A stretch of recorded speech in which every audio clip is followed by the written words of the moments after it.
અને રાજ્યમાં ચાલતા આંતરરાજ્ય બાળ તસ્કરીના રેકેટનો પર્દાફાશ થયો। અમદાવાદ ક્રાઇમ બ્રાન્ચ અને એટીએસે સંયુક્ત કામગીરી કરી આ રેકેટનો પર્દાફાશ કર્યો છે। પોલીસે હિંમતનગરથી હૈદરાબાદ લઈ જવાતા નવજાત શિશુનો બચાવ કર્યો।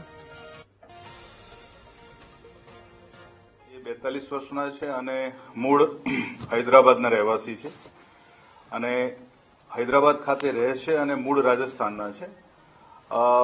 બીજા આરોપી જે છે મહિલા આરોપી એ વંદના જીગર અશોક પંચાલ એ ઓઢવ ખાતે રહે છે અમદાવાદ શહેરમાં અને મૂળ ઉત્તર પ્રદેશ અયોધ્યાના છે।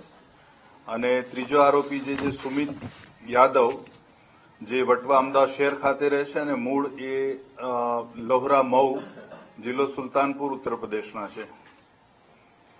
આ જે 3 આરોપી પકડાયેલા છે એ ત્રણેય આરોપીઓએ એક યુનુસ નામની વ્યક્તિ જે છે જે ઈડર દાંતા રોડ જે છે ઈડરથી બનાસકાંઠાની જે બોર્ડર છે આપણે સાબરકાંઠાની ત્યાં એ રોડ ઉપરથી એ લોકોએ આ બાળકને યુનુસ પાસેથી મેળવેલું અને આ બાળક એ લોકો હૈદરાબાદ જઈને આપવાના હતા।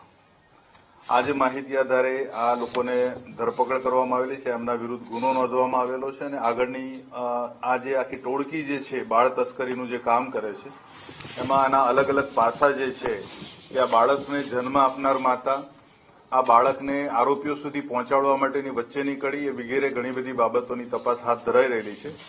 આ જે હાલ જે પકડાયેલા છે આરોપી 3 એ પૈકી વંદના અને રોશન અગાઉ હૈદરાબાદ ખાતે એટલે ગયા વર્ષે 2025માં બાળકોની તસ્કરીના કેસમાં હૈદરાબાદ પોલીસ દ્વારા પકડવામાં આવેલા હતા અને બંનેને જેલમાં એકબીજાથી પરિચિત થયેલો અને ત્યારબાદ એમણે જામીન પર છૂટ્યા બાદ આ ફરીથી આ એમની ગેરકાયદેસરની પ્રવૃત્તિ એમણે શરૂ કરેલી। આ જ પ્રકારનો ગુનો 2023માં પણ એક અમદાવાદ શહેર ક્રાઇમ બ્રાન્ચ દ્વારા ઉકેલવામાં આવેલો હતો અને એ પણ આ જ પ્રકારની એમોથી હતો। એટલે હાલમાં આ ગુનો અને એ અગાઉ પકડાયેલા આરોપીઓ વચ્ચે કોઈ કડી છે કે કેમ અને જે મોટાભાગે બાળકો જે નવજાત બાળકો આવે છે એ સાબરકાંઠાના જે પછાત વિસ્તાર જે છે અને બનાસકાંઠાનો જે એ વિસ્તારમાંથી જ આ બાળકો મેળવવામાં આવે છે એ દિશામાં હાલ આ તપાસ ચાલી રહેલી છે।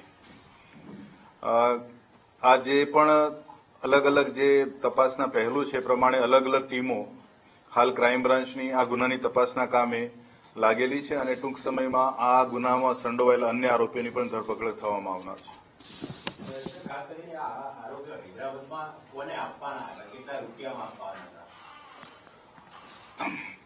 આ અલગ અલગ તબક્કામાં બધાની ભૂમિકા છે। જેમ કે યુનુસ જે છે એની ભૂમિકા એવી છે કે જે પણ દંપતી છે પોતાનું બાળક આ લોકોને આપે છે।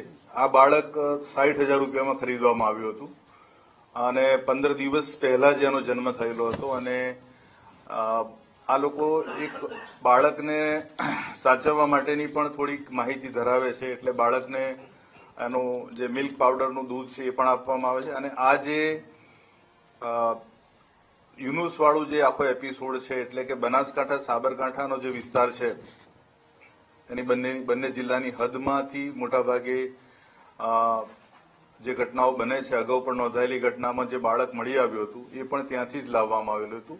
એટલે એક યુનુસવાળી ભૂમિકા અને ત્યાંના જે આખું એક ગ્રુપ છે એની એક અલગ તપાસ છે। ત્યારબાદ આ જે બાળક મેળવી અને હાલના આરોપી જે પકડાયેલા છે એ 3 આરોપીઓનું કામ એટલું છે કે એમણે આ બાળકને લઈને હૈદરાબાદ ખાતે આપવાનું છે અને હૈદરાબાદ ખાતે ત્રીજો તબક્કો શરૂ થાય છે કે જ્યાંથી બાળક રિસીવ કરી અને બાળક આગળ જે તે જગ્યાએ એને વેચવામાં આવે છે। એટલે આ પ્રકારે 3 તબક્કામાં અલગ અલગ નીડ ટુ નો બેઝિસ ઉપર આ કામગીરી હાથ ધરાઈ રહેલી છે એમના દ્વારા અને આ ગેરકાયદેસરની પ્રવૃત્તિમાં હજુ બીજા ઘણા બધા લોકો સંડોવાયેલા હોવાનું શક્યતા રહેલી છે। એટલે 3 ટીમો આ પ્રકારે અલગ અલગ પહેલુ પર કામ કરી રહેલી છે।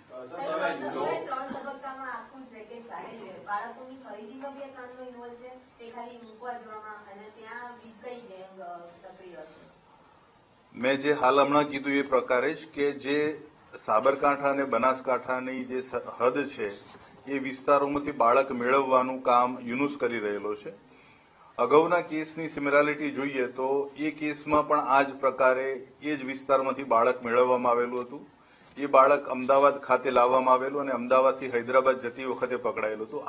આ જ પ્રકારે આ એમઓમાં હાલ જે અત્યારે બાળક આપણે એને બચાવ્યું છે એ બાળક પણ ત્યાંથી જ લાવવામાં આવેલું છે અને જે આરોપીઓ જે છે એ અમદાવાદથી અર્ટિગા કાર ભાડે કરી અને ત્યાં ગયેલા. ત્યાંથી પરત આવતી વખતે બાતમી આધારે જે આપણને માહિતી મળી હતી એ માહિતી આધારે અમને અમદાવાદની હદમાંથી પકડવામાં આવેલા છે.